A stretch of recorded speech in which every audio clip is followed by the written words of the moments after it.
Today I'm going to be reviewing Perfect World International's Jade Dynasty, which is a new free MMO that came out on, I think, June 15th, 2009. Quickly as you enter the game, you'll notice that there's a character customization system, like most free MMOs.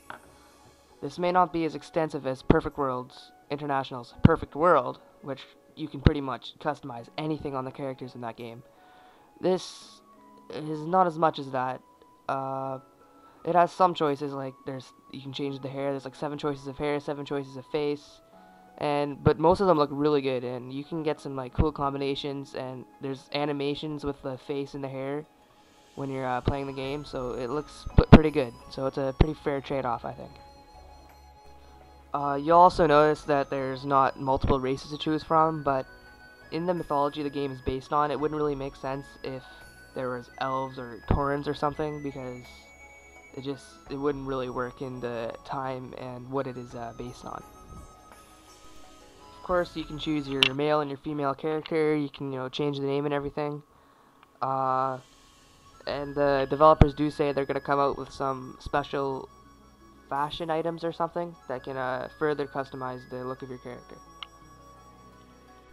When you first enter the world of Jade's Dynasty, you'll start in a starting city called Sunstream, where in the middle of the screen you'll have some tutorials to read really quickly, and those will pop up as you go through the game.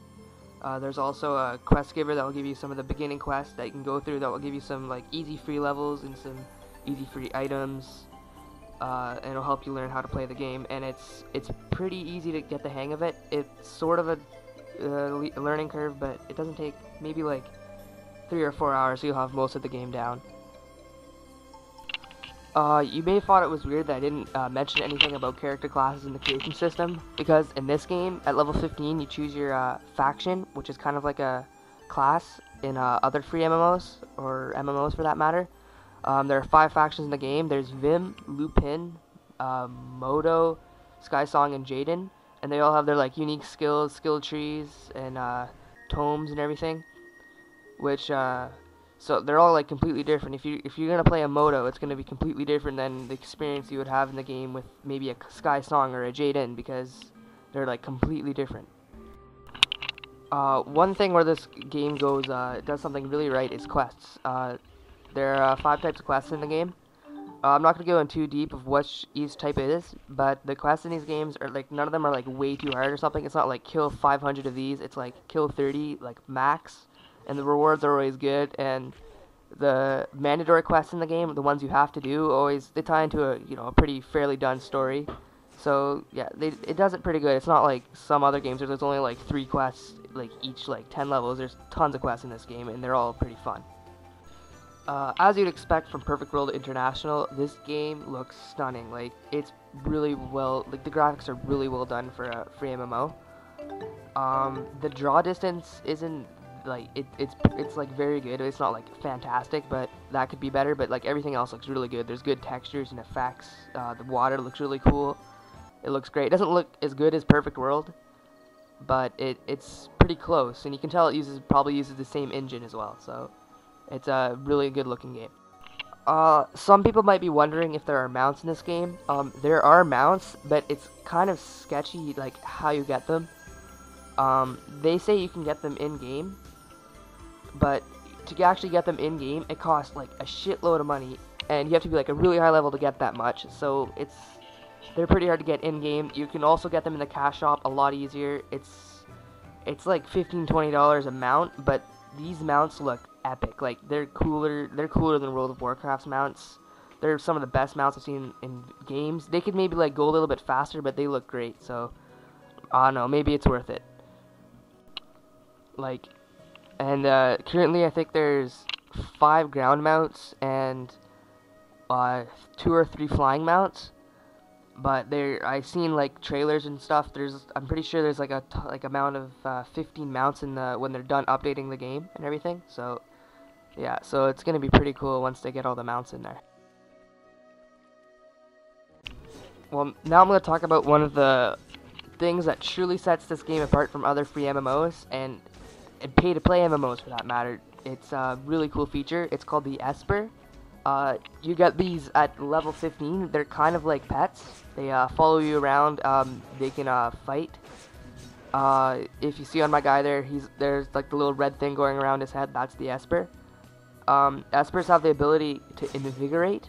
So when you click this little gold sword button in the bottom right corner, my guy will start actually attacking things on his own without me doing anything.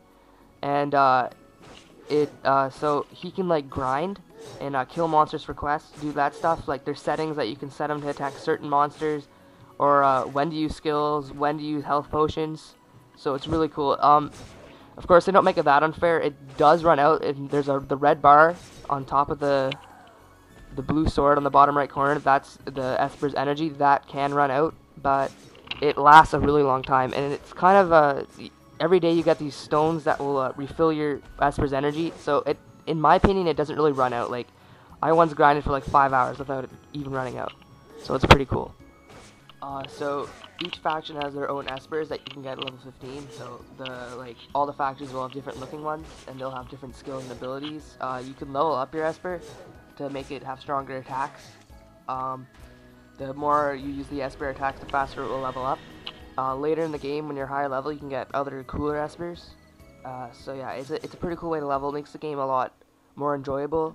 You don't have to spend countless hours grinding. You can go do something else, leave your computer on while your guy kills some things for a quest, or just get some XP from grinding. So it's a really neat way, and I think it revolutionized the MMO experience, and I think more MMOs should do this.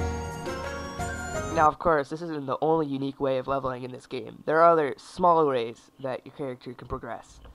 Of course, like I said, there's the Esper, and of course you can grind, you can do quests, you can do all that just like every other MMO. But you can also go into a safe town, and let's say you have to go AFK for like 2 hours or something. You don't have time to get your character to use his Esper.